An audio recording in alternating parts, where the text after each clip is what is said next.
Avant d'importer ce fichier sur After Effects et de pouvoir commencer à l'animer, il convient de faire un tour rapide sur les différentes contraintes que vous pourrez retrouver sur Illustrator.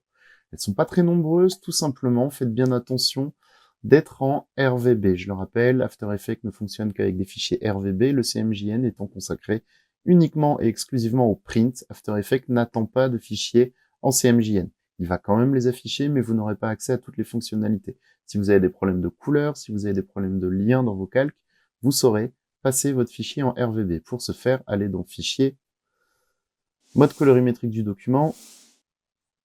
Deuxième chose hyper importante, le format.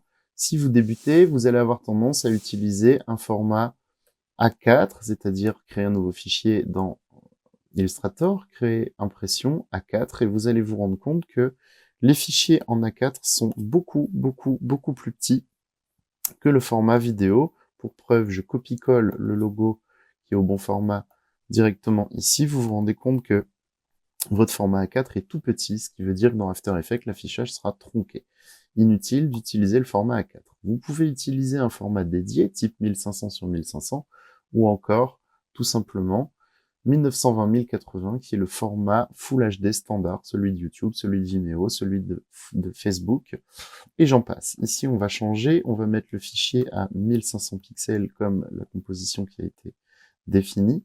Je vais donc créer cette forme ici, je vais adapter mon arrière-plan et on va vraiment vérifier comment le fichier est organisé. Chaque élément que vous souhaitez animer dans After Effects doit être séparé de sa source. Vous avez donc ici un calque par élément. Je ne vais pas développer, mais vous voyez que j'ai détaillé l'ensemble des éléments de la tête. J'ai détaillé les bulles, j'ai détaillé l'intérieur du bol. J'ai détaillé pas mal de choses qui vont permettre à l'animation d'être assez fluide. Ce fichier, je l'enregistre, je quitte Illustrator. Que ce fichier est ici, c'est un format Illustrator.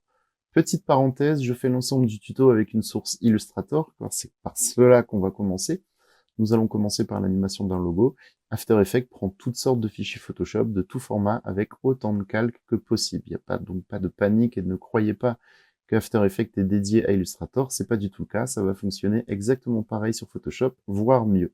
Donc n'hésitez pas à faire vos créations sur Photoshop ou sur Procreate et de pouvoir les exporter sur Photoshop, pour pouvoir les importer dans After Effects.